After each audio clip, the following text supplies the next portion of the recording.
Un profesor que gana ahora 1.200 soles, si lo pusiéramos a soles del 80, debería estar ganando 6.000.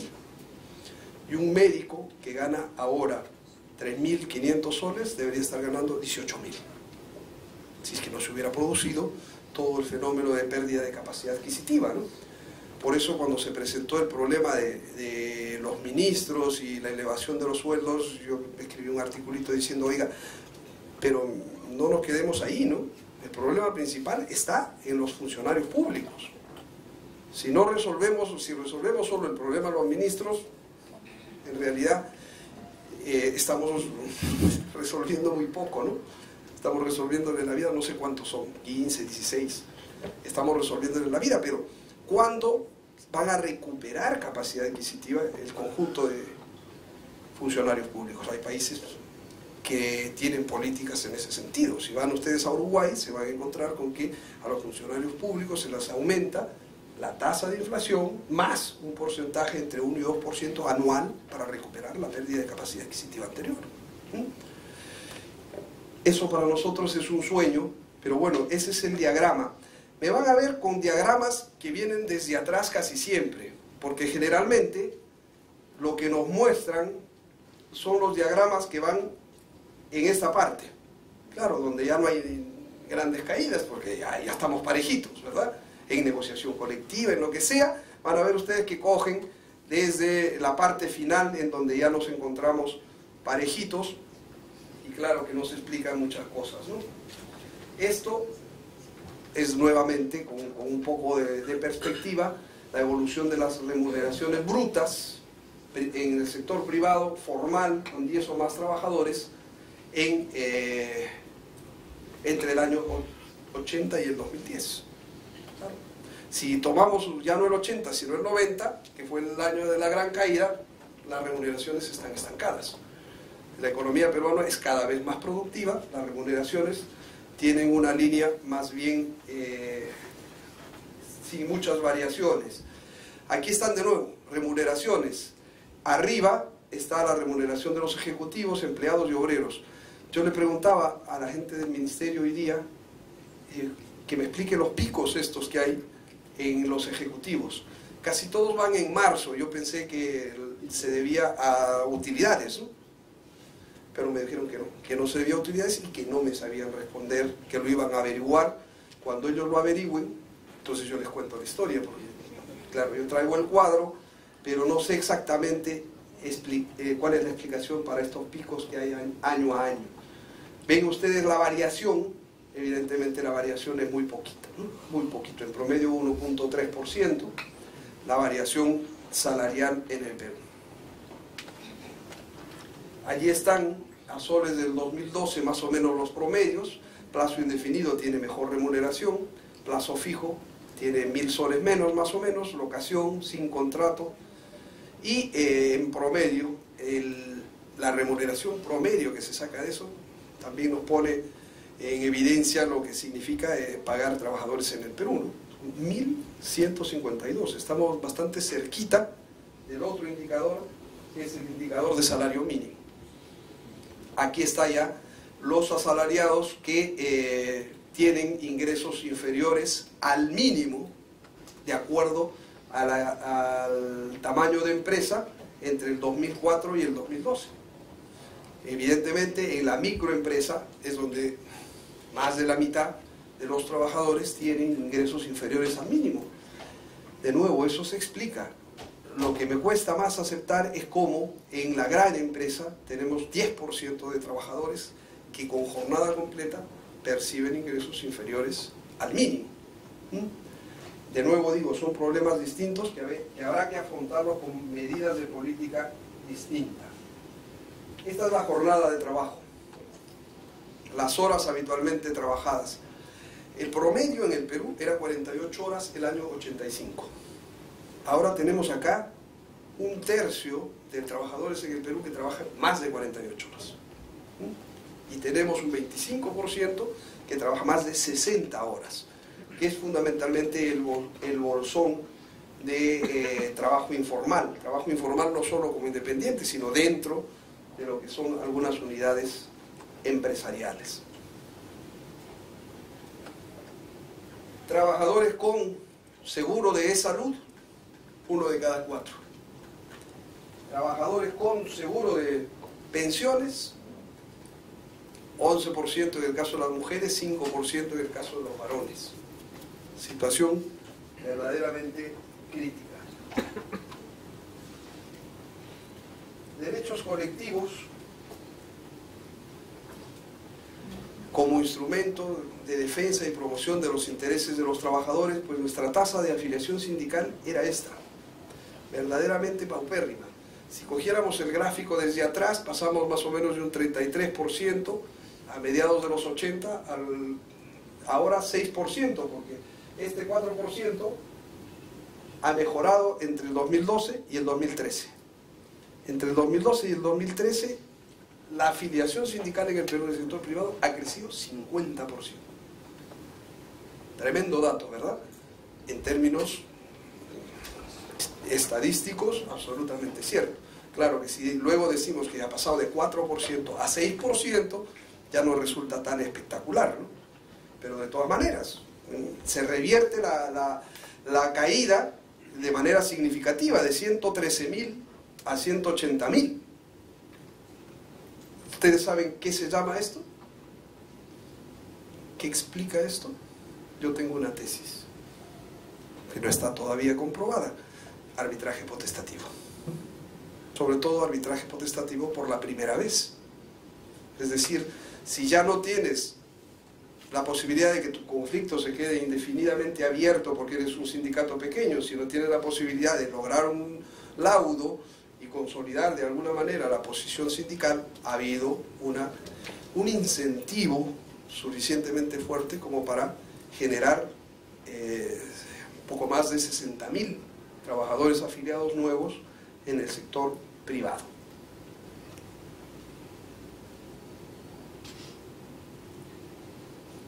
Estos son los registros sindicales. Aquí está todo el tema de la flexibilización laboral de que yo les hablaba. Pues el año 92 se produce la reforma, y fíjense, esta es la línea de los registros sindicales, y la morada es la línea de las cancelaciones de registros sindicales. Como el año 94, por ejemplo, habían 100 registros, 145 cancelaciones. El año 95 habían 52 registros contra 108 cancelaciones. El año 96, 47 registros contra 94 cancelaciones. Claro, el año de entrada de la reforma laboral de las relaciones individuales y colectivas, ¿sí? Porque el principal efecto, ya cuando se hace la reforma en el Perú, se sabía perfectamente lo que se hacía. Primero lo individual y después lo colectivo. Porque ya trabajador sin estabilidad de entrada ni de salida, luego es trabajador que evidentemente no va a tener una actividad sindical mínima, ¿no? Con la recuperación de la democracia cambia radicalmente todo. Los registros crecen sustantivamente y las cancelaciones se establecen en el mínimo. Tengamos en cuenta que además la reforma del 2002 hizo que ya el ministerio no pudiera cancelar de oficio, sino que tendría que ser previo mandato judicial.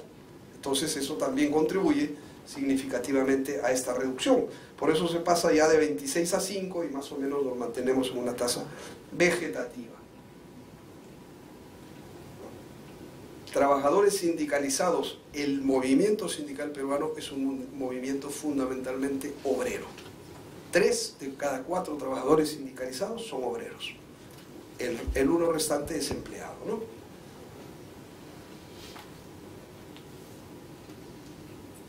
Aquí hay un tema que explica un poco la dualidad de Perú, ¿no? Perú, incluso en materia sindical, es muy distinto en Lima que en provincias.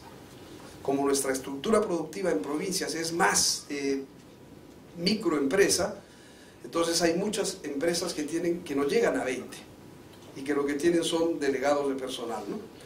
Miren ustedes, esto es Lima.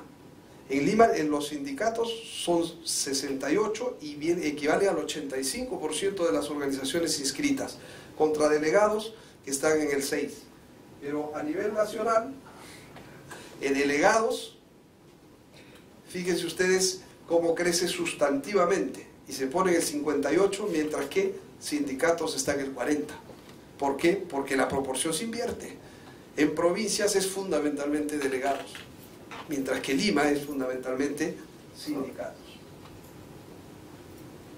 Y aquí ya está la misma proyección, ¿no? Estos son los delegados y estos son los sindicatos, y vemos cómo, habiendo estado siempre por debajo de los sindicatos, los delegados empiezan a tener una performance significativa y ya mayor sostenidamente. Esto es el sector público. En 2004, acuérdense ustedes que se reglamentó el ROSP.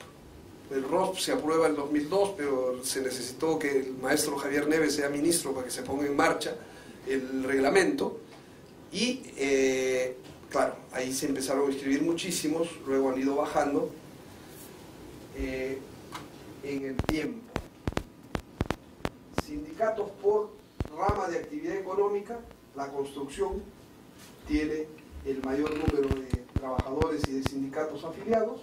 La industria manufacturera más o menos es la segunda. Energía y minas tiene un buen lugar también, junto con transporte, comunicaciones y almacenamiento.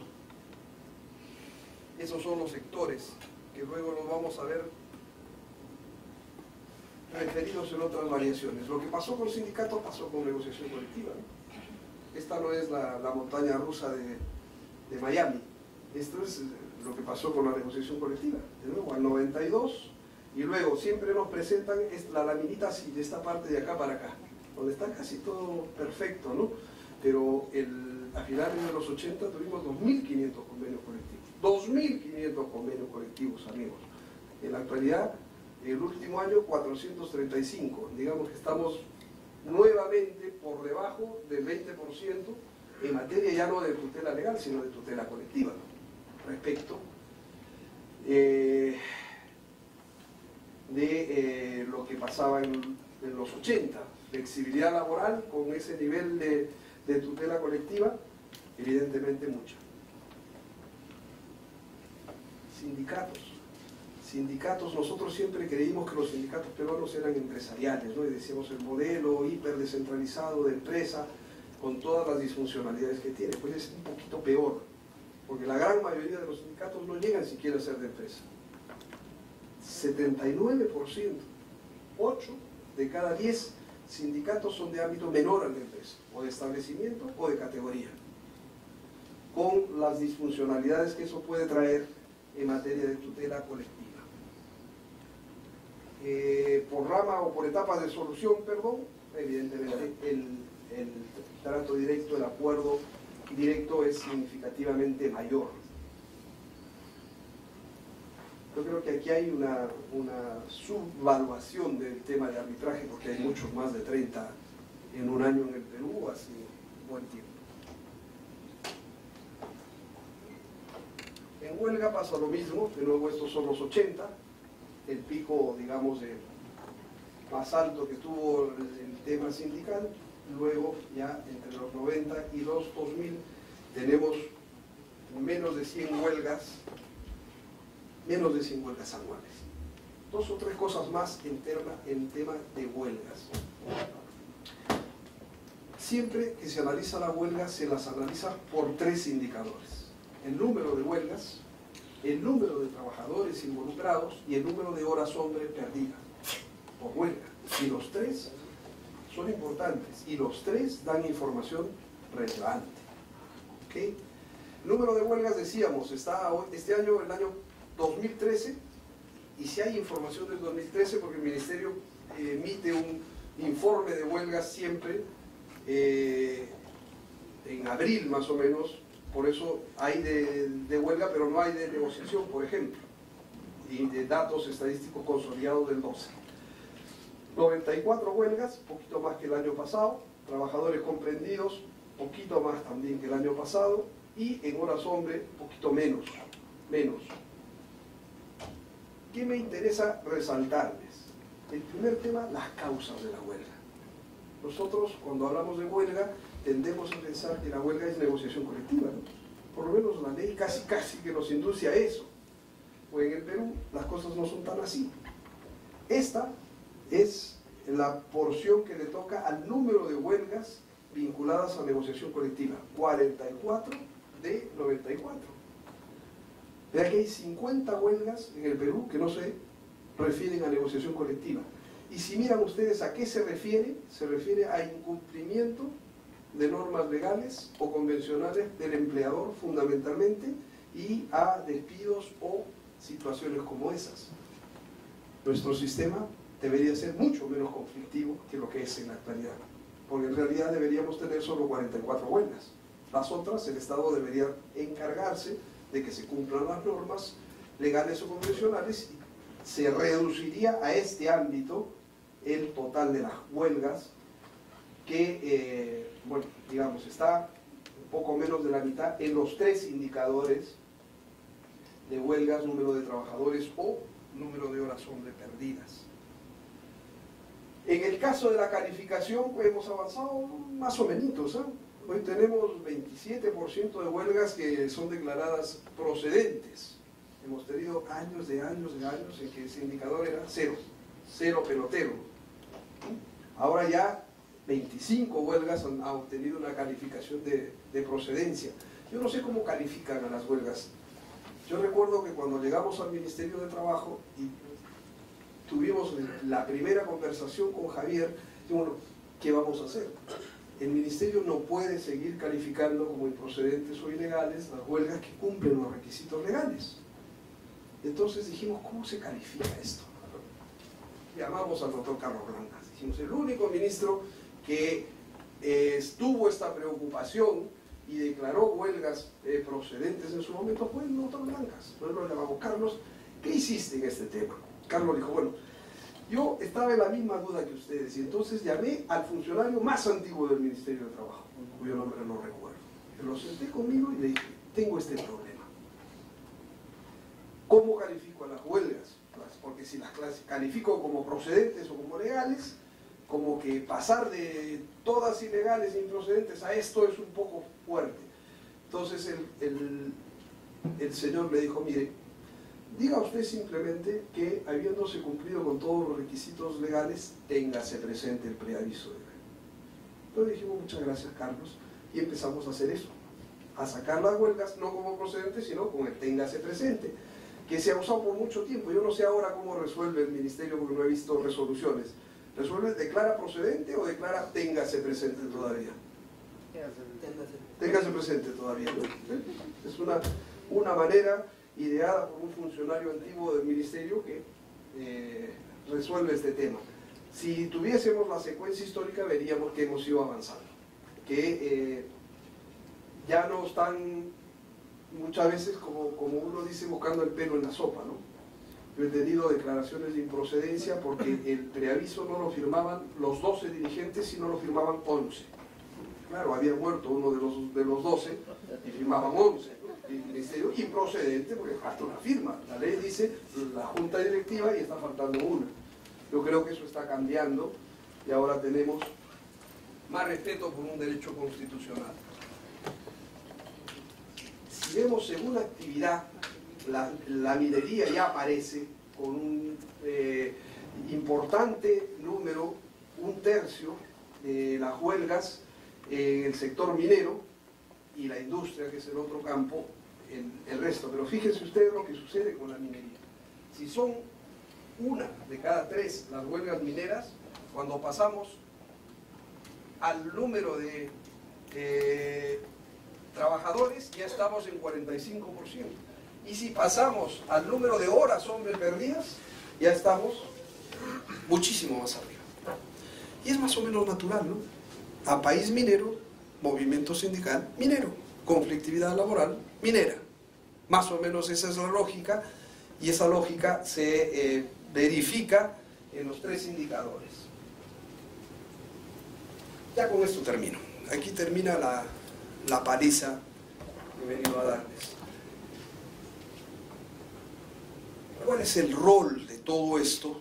¿O cuál es el rol de la flexibilización, vinculando los temas que hemos visto con los temas del reparto funcional de los ingresos de un determinado país? Si ustedes miran esta laminita nos dice que los sindicalizados ganan alrededor de 2.500 y los no sindicalizados ganan alrededor de 1.500. Hay una diferencia de 1.000 soles, una diferencia de 2/5 unos respecto de otros. Y claro, es normal que así sea, ¿no? Para eso existe el sindicato. Si no fuera así, habría que eliminar cualquier referencia a la libertad sindical. La libertad sindical sirve para eso. Si nos vamos ahora a ver lo que ha sido la evolución de la participación de los ingresos en el PBI, según el tipo de ingreso, tenemos que el año 90 o el año 91, año en que empieza con el 728 la reforma, la relación entre utilidades, que es la línea azul, y salarios en el Perú era de 52 a 30. Los salarios de los trabajadores participaban en 30 puntos del PBI y la diferencia era 22.6. Éramos un país con una significativa desigualdad en la distribución de la renta. Transcurrido todo el proceso de flexibilización laboral individual y colectivo, ¿qué tenemos? 2012. La brecha casi se ha duplicado. Donde habían 22, hoy la diferencia es de 41.5. Los salarios han perdido prácticamente 9, que es lo que han ganado, y un poquito más las utilidades. ¿Por qué? Porque en el Perú, desde que se planteó la reforma laboral, como se planteó, desaparecieron los instrumentos institucionales de redistribución del ingreso. Son dos, y los dos pertenecen a nuestra disciplina: los derechos laborales de origen legal y los derechos laborales de origen colectivo. Se redistribuyen los ingresos en función de estos dos. Cuando se produce un adelgazamiento de la protección laboral legal y la colectiva, el resultado es más o menos claro. Lo que antes yo pagaba de gratificaciones, de capacidad adquisitiva, etcétera, etcétera, los aumentos que tenía que pagar porque había sindicato, etcétera, etcétera, no existen más. Entonces, la brecha de capacidad adquisitiva se pronuncia significativamente. Y claro, esta no es ninguna novedad. Si ustedes se acercan a la bibliografía especializada, van a encontrar que el principal instrumento de redistribución del ingreso es el salario. No son los programas ni las políticas sociales, que como comprenderán están muy focalizadas y mueven muy poquita plata, sino es el más poderoso de todos, se llama salario. Si en el proceso de flexibilización laboral hemos reducido a mínimos la protección estatal y colectiva, el resultado no puede ser otro que este de la llamada o conocida boca del cocodrilo, ¿no? Que se va abriendo y abriendo y abriendo, cuando necesitamos evidentemente actuar sobre eso. Y necesitamos actuar sobre eso solamente con la penúltima referencia que está en la lámina, porque el resto más o menos lo hemos dicho ya.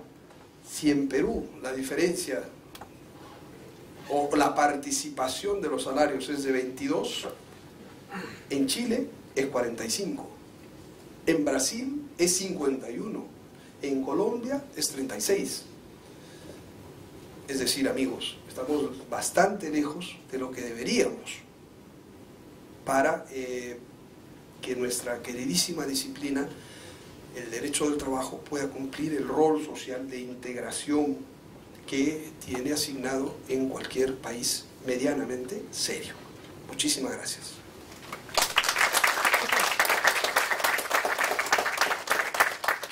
Creo que comienza una ronda de preguntas, ¿no? No sé si tengan ustedes mucho ánimo esta noche hora, pero en todo caso yo cumplo con mi trabajo y me siento aquí a escucharlos con toda atención. Ahora sí sentadito, ¿no? Porque ya me cansé de... Buenas noches, doctor. Una pregunta, mejor dicho, las consultas son otra cosa. En la línea de reconstrucción frente a la flexibilización y básicamente frente al tema de la estabilidad laboral, usted mencionó a la jurisprudencia del TC y a la reforma procesal. Yo quería saber si dentro de estas, aparte de estas dos instituciones, también se podría mencionar a la Inspección del Trabajo, sabiendo que desde hace algunos años pues las revisiones se han centrado también y se han agudizado en cuanto a la veracidad de las causas objetivas de contratación modal, ¿no? Y máxime si hoy estamos estrenando un nuevo sistema de inspección a cargo de una superintendencia. Esa era mi consulta.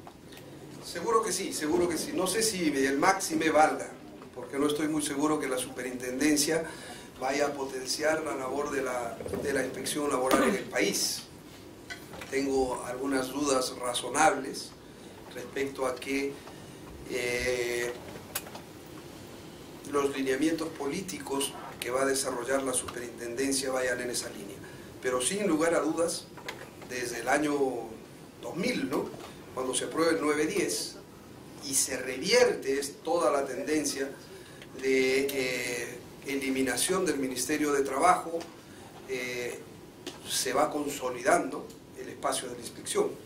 En eso también ha sido muy importante la negociación del TLC, ¿no?, que permitió avanzar no solo en las cosas mencionadas, sino también en el número de inspectores y en todas estas cosas. Entonces sí, esa es una omisión de la lámina que debo reconocer, porque evidentemente si nos comparamos con Brasil o con Argentina en el ratio de inspectores por 10.000 habitantes, evidentemente nuestra comparación nos deja mal parados, pero si nos comparamos con nosotros mismos, de lo que teníamos a finales del siglo a lo que tenemos ahora, hay una mejora significativa.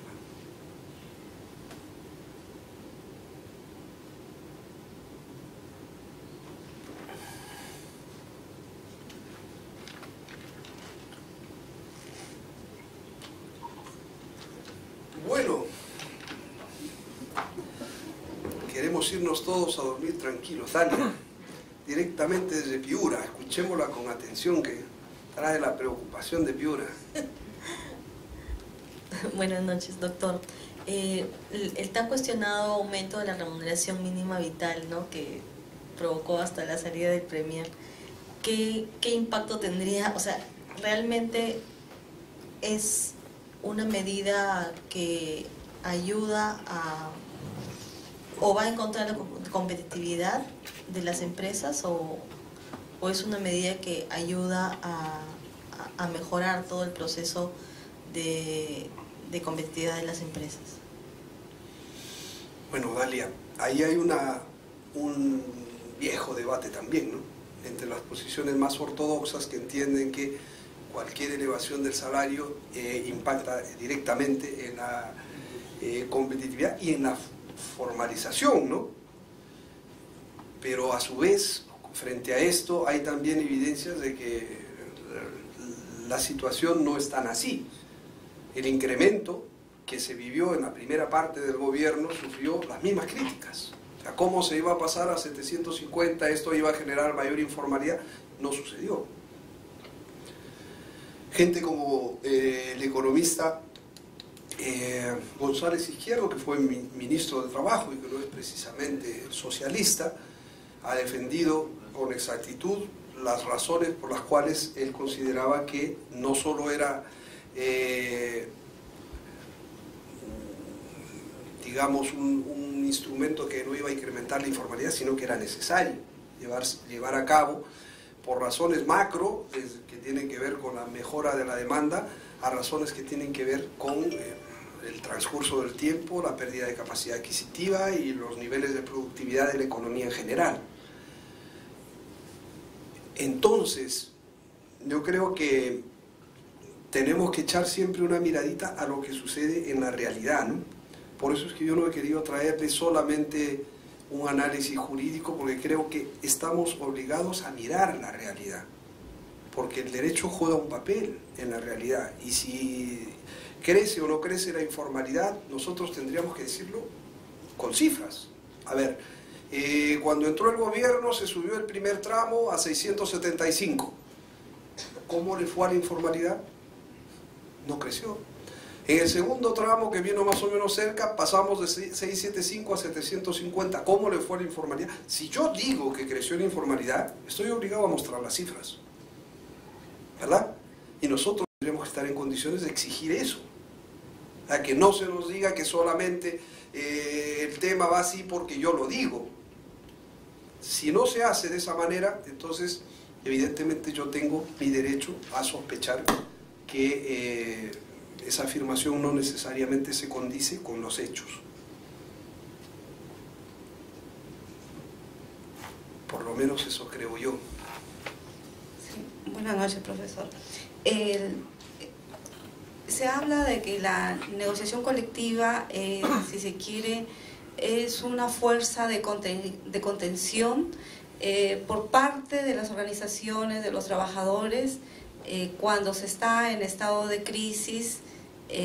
No solamente, bueno, las empresas lo sufren la crisis porque también, como decía el doctor Álvarez La Rosa, es producto de las crisis socioeconómicas que padece un país, ¿no? Entonces, si tenemos como referencia la realidad española, en la cual los ponentes españoles manifiestan de que hay una negociación colectiva de un 90%, en comparación a nuestro país, en la cual hemos sufrido, según lo que usted nos ha expuesto, una desregulación tremenda en el ámbito colectivo, o una, si se quiere, que se dejó sin regular normativamente derechos colectivos, y también en el ámbito ya estrictamente colectivo en cuanto a las condiciones laborales de los trabajadores, dada la crisis en la que entró el sindicalismo. Las condiciones de los trabajadores también quedaron, digamos, sin pisos o desreguladas. Pongo el caso de los trabajadores de pesca, en el cual tuvieron una regulación colectiva muy antigua, que fue una negociación por convenio de rama de actividad, que establecían el pago de un porcentaje de su remuneración del 22.4%. Y luego, con unas nuevas organizaciones sindicales, ya no la federación porque dejó de existir, se estableció el 18% de participación de pesca. Esto simplemente como algo, como ejemplo, para ver de que en lugar de que los beneficios sociales de los trabajadores o las condiciones sociales de los trabajadores, en el caso en concreto, por ejemplo, de remuneración, vayan en mejora, desmejoraron. Y así también ante una crisis precisamente que padece el sindicalismo en el Perú, y ante una débil negociación colectiva, en realidad las condiciones de trabajo, en lugar de ir a mejor, han ido en desmejora. Doctor, mi inquietud es, ¿qué hacer? Usted en una de sus conclusiones dice, requiere el fomento de mecanismos institucionales, de redistribución de ingresos. ¿Acaso esto también no tiene que ver dentro de una solución sistémica, de regulación, modificación normativa acerca de la negociación colectiva que tenemos actualmente en el país, aparejado de tal vez otras medidas que ya escapan, bueno, al área del derecho, pero que tendrían que darse, vuelvo a repetir, en forma sistémica? Bueno, hemos tenido dos propuestas de Ley General del Trabajo que han tratado de manera sistemática todo. Dos propuestas aprobadas por unanimidad por dos comisiones de expertos claramente plurales. Comisiones, en la primera estaba el doctor Mario Pasco, el doctor Víctor Ferro, que no dirán ustedes que son pro trabajador, y estaba el doctor Carlos Blancas, el doctor Javier Neves y yo. En la segunda, el 3-3 todavía era más claro. El doctor Jaime Zavala, el doctor Alfonso de los Heros, el doctor Mario Pasco, el doctor Javier Neves, el doctor Carlos Blancas y el doctor Alfredo Villavicencio. Dos comisiones que no solo consiguieron proyectos. En el primer caso habían dos artículos en discrepancia referidos a la huelga, y en el segundo un artículo en discrepancia en el tema de contratación temporal y un artículo en la huelga, sino que luego, en el primer caso, se llevaron al Consejo Nacional del Trabajo y obtuvieron 86% de consenso también.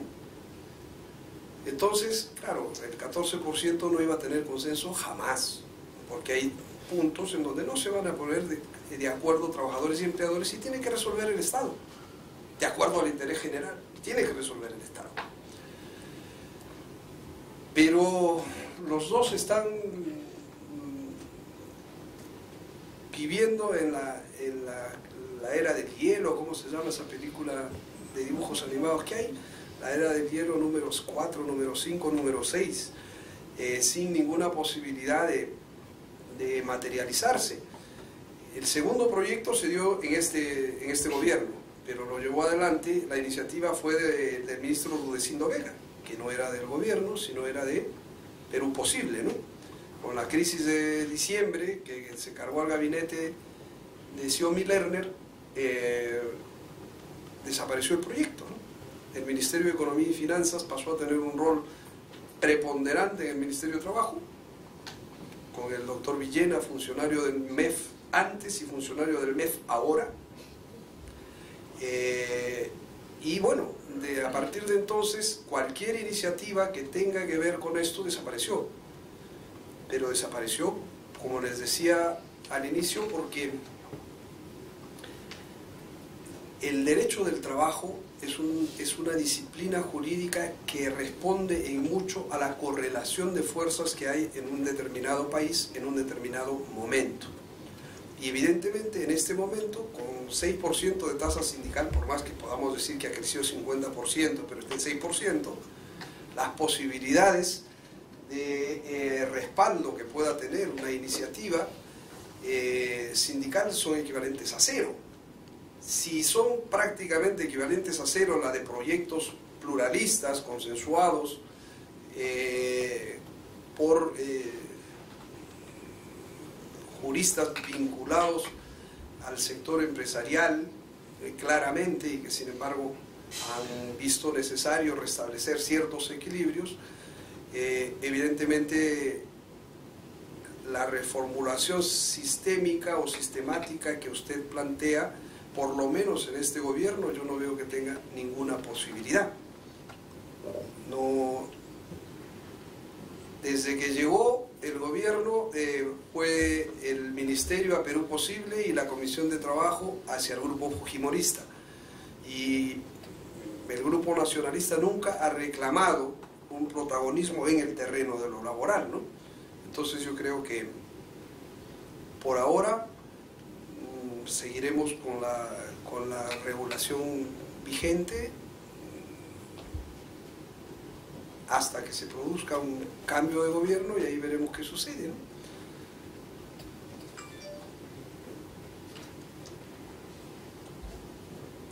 Profesor, buenas noches. Mi pregunta va relacionada respecto a una de las conclusiones que usted señala, que respecto al empleo de calidad, la verdad ha habido un aumento mínimo. Yo quería saber cuál es la relación realmente entre el hecho que usted ha mostrado, que hay un 90% de empresas que tiene entre 1 y 9 trabajadores, y cómo esto se condice con el discurso que se tiene en la actualidad de que son estas pequeñas empresas o microempresas las que son el motor de la economía en el país, cuando probablemente también sean ellas las que no son capaces de brindar un empleo de calidad, ¿no? Y cuál es el proceso por el cual tiene que pasar el país, porque obviamente si bien hemos tenido años de crecimiento y por más que el crecimiento sea sostenido, el lugar de donde se arrancó, ¿no?, que es un país completamente quebrado, obviamente va a tomar bastante tiempo tener empresas fuertes, ¿no? O usted cree que no van a estar nunca en la capacidad con la globalización de competir con otras empresas, ¿no? Más o menos su apreciación sobre cuál podría ser el devenir y cuál es la relación entre ambos temas, un empleo de calidad y por otro lado la realidad de las microempresas, ¿no? Bueno, en realidad están muy vinculados, ¿no? Porque los peores empleos están allí, en las microempresas. Y difícilmente podemos ser un país con futuro si es que no enfrentamos ese reto. Y ese reto en mucho tiene que ver con el componente de productividad. Y el componente de productividad tiene que ver con calidad de mano de obra, ¿verdad? Porque no hay otra razón que justifique que un obrero alemán gane 25 veces lo que un obrero peruano. ¿Por qué? Porque produce 30 veces lo que produce el obrero peruano en términos de productividad. Y la diferencia es fundamentalmente capacitación. ¿Ok? Entonces, el tema tiene que convocar lo que en otros países se denomina una política laboral activa, es decir, un rol del Ministerio de Trabajo articulando a otros ministerios, porque el problema del empleo no es un problema que se vaya a resolver con la regulación laboral. Los laboralistas sabemos perfectamente de las limitaciones de la ley laboral. Nosotros sabemos perfectamente que no por llamarle al 728 ley de fomento del empleo, se fomentó el empleo. Evidentemente no. Entonces, siendo conscientes de el rol que tiene que ver, digamos, el rol de lo jurídico en esta materia, sí parte por cosas que el propio ministerio tiene estudiadas. Cuando yo les comento, el ministerio sabe perfectamente, por reiterados estudios, que el principal problema de la informalidad es la tributación. El segundo es el costo financiero. El tercero tiene que ver con toda la tramitología y con todos los problemas de capacitación de la mano de obra. Entonces, eso es complicado, pues. Es difícil de abordar porque no te da resultados inmediatos. Tú tienes que decir, yo tengo que planificar mi respuesta a los problemas de la estructura productiva peruana a 25 años vista. Porque tengo que tocar teclas que tienen un profundo arraigo y que tienen que ir modificándose permanentemente a través de una política laboral activa. Ahora, eso no te da rédito, ¿no? Es mucho más fácil decir, el problema de la informalidad en el Perú son los costos laborales. A pesar que tienes un régimen por el cual los costos laborales implican 5% por encima de lo propiamente remunerativo.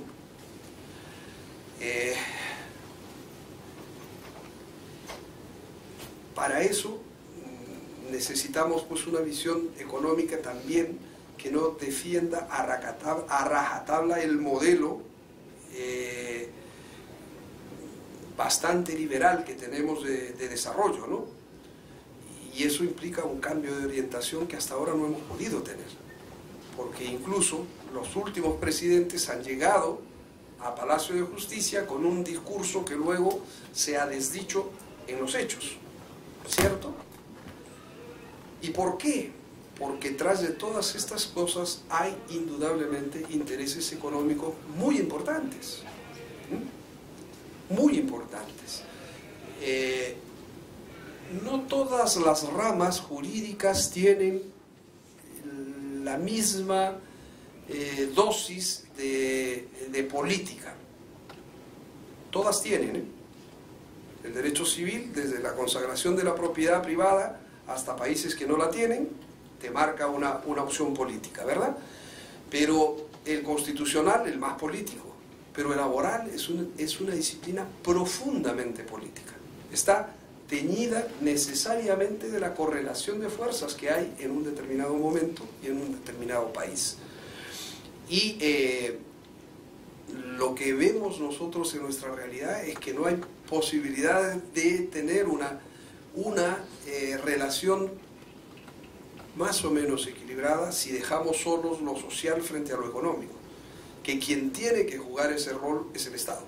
O sea, el Estado tiene que entender la lógica redistributiva, entender que no se puede caminar hacia un país inclusivo sin utilizar las herramientas propias del derecho del trabajo, tratar de conciliar flexibilidad con derechos laborales, que se puede hacer, y desde esa perspectiva llevar a cabo una agenda laboral, una política laboral activa que vaya de lo estructural a lo más superficial, ¿no?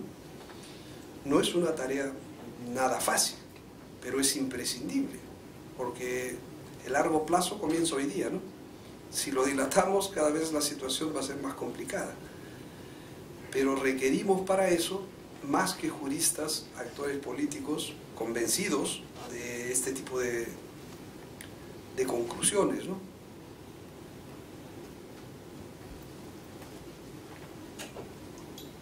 Doctor, tengo una inquietud en el marco de su presentación. ¿Qué opinión le merece a usted la ley del servicio civil y sobre todo el tema vinculado a la negociación colectiva? ¿Qué podía esperar de Yolanda si no era ponerme en aprietos? Bueno, yo la verdad es que lo he dicho ya, ¿no? Ya, ustedes saben que yo tengo una relación de amistad profunda con Juan Carlos Cortés, que es un poco el autor de esta iniciativa, una relación de amistad que no va a cambiar, espero que no vaya a cambiar nunca por distintas opciones jurídicas, porque es una relación que se sustenta en hechos vitales que no les voy a contar, pero que han tenido una gran importancia en mi vida, por demostraciones de amistad que son más importantes que cualquier discrepancia. Pero la ley de servicio civil implica un retroceso significativo de lo que se habían dado en temas de derechos colectivos, y no solo en materia de negociación colectiva, ¿no? En materia de negociación colectiva, claro, regresar a un tema que el Tribunal Constitucional y la Corte Suprema han dicho en tantas oportunidades que afecte el contenido esencial del derecho de negociación colectiva, la eliminación de cualquier materia de contenido remunerativo, como hace la ley, digamos que no tiene una justificación jurídica suficiente, ni mucho menos, ¿no? Lo que pasa es que quien de otro lado nos exige es la OIT, y la OIT no tiene mecanismos coercitivos, no es la OMC, no puede establecer sanciones económicas, y generalmente no le hacemos caso, salvo que nos convenga, ¿no? Peor me parece a mí la afectación del derecho de huelga, porque en materia de derecho de huelga se consagra el libre recurso al esquirolaje, es decir, al reemplazo de los trabajadores huelguistas, al reemplazo directo de los trabajadores huelguistas, ¿no? Si en la inspección alguna vez se discutió si el esquirolaje interno y el externo está clarísimo en la ley de inspección que no se puede llevar a cabo, y en la propia ley de relaciones colectivas no se puede reemplazar a los huelguistas, en lo que viene a ser el mundo de las relaciones laborales en el sector público, regido por las normas de servir, esa posibilidad está allí. Y claro, eso ya es acabar con cualquier posibilidad de ejercicio eficaz de los derechos colectivos. Ya dejamos la buena educación y pasamos a un terreno donde lo que hay pues es una puesta en escena, simplemente un decorado de colectivo que carece de cualquier trasfondo, ¿no? Es un retroceso muy significativo que yo creo que no encuentra justificación. Desde el año 97, ya para no hacerles la película tan larga al año 80, del 97, que fue el último incremento de remuneraciones en casi todo el sector público, a la fecha, las remuneraciones han perdido 68%. Yo no puedo concebir un Estado que viva de la pérdida de capacidad adquisitiva de sus trabajadores, entre otras cosas. Es decir, que el presupuesto se alimente por no cumplir siquiera con reponer la capacidad adquisitiva perdida por la inflación de sus propios trabajadores. Allí hay hasta imperativos morales de por medio que se se infringen y no tienen justificación de ningún tipo. Yo entiendo todas las modulaciones posibles del derecho de negociación colectiva en el ámbito público. Quienes han sido mis alumnos en esta universidad saben que hace 30 años yo vengo diciendo los 3 derechos colectivos se aplican en el sector público, se aplican en general, pero el primero es el más amplio, el de sindicación. El de negociación acepta modulaciones. ¿Por qué? Porque no es lo mismo pues tratar con el presupuesto público que con las utilidades de un empleador privado, obviamente. Y hay un elenco de 7 u 8 modulaciones que la propia OIT admite. Están en un librito mío sobre pronunciamientos de la OIT en materia de derechos colectivos. Y en el caso de la huelga, incluso se puede prohibir la huelga. Cuando estamos en servicios esenciales, en el sentido estricto, ¿no? Pero se prohíbe la huelga con mecanismos de los que la OIT llama con mecanismos compensatorios, es decir, con el establecimiento de un arbitraje rápido e independiente que resuelva el tema. No deberíamos estar en la huelga de médicos que tenemos otra vez, cada año. Por Dios, la gente se muere en este país por esas huelgas. No es cualquier cosa. Son huelgas que deberían estar prohibidas. Pero como son trabajadores y tienen derecho a tener su sindicato y a negociar, si no logran un acuerdo en las etapas previas, tiene que establecerse un arbitraje obligatorio. ¿Por qué no se establece? Porque se sabe que el tribunal arbitral por lo menos va a dar la inflación. Y entonces se prefiere este tira y afloja y esta situación en la cual se logran acuerdos que luego no se cumplen, que tienen como verdaderos paganos a los pacientes, ¿no? A los enfermos. Entonces, claro que hay mecanismos, claro que los derechos laborales no son absolutos, claro que la negociación colectiva en el sector público se tiene que modular, pero modular no significa desaparecer en ningún idioma. Y desde esa perspectiva, el capítulo colectivo es un capítulo regresivo que evidentemente no soporta un test de constitucionalidad, un test serio de constitucionalidad, ¿no? Porque este Tribunal Constitucional que está yéndose y no se termina de ir y tiene a 6 de sus 7 miembros con el mandato vencido, puede ser un mal ejemplo de test de constitucionalidad serio. Pero evidentemente lo ha dicho el propio TC y la Corte Suprema lo ha dicho 5000 veces. Cada vez que se ha planteado la anulación de un laudo que otorgaba beneficios económicos, ha dicho que esa restricción afecta el contenido esencial del derecho de negociación colectiva y que por lo tanto los árbitros hicieron bien en inaplicar las restricciones presupuestales. Falta que metan presos a los árbitros, ¿no? Porque ya los deben excluir de las listas, ya... Bueno, tantas cosas que ustedes conocen como yo. Y bueno, hay que ver, hay que encontrar también una salida a ese problema en el caso del sector público, ¿no? Por eso es que los Poder Judicial dicen que huelga para salir de servicio. En lugar de ser la norma un instrumento de paz social, termina siendo un instrumento de conflicto social. Porque con esas normas, ¿quién quiere estar?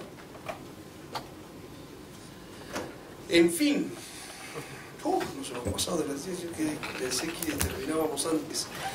Muchísimas gracias, como siempre es un gusto compartir con ustedes algunas reflexiones muy amables.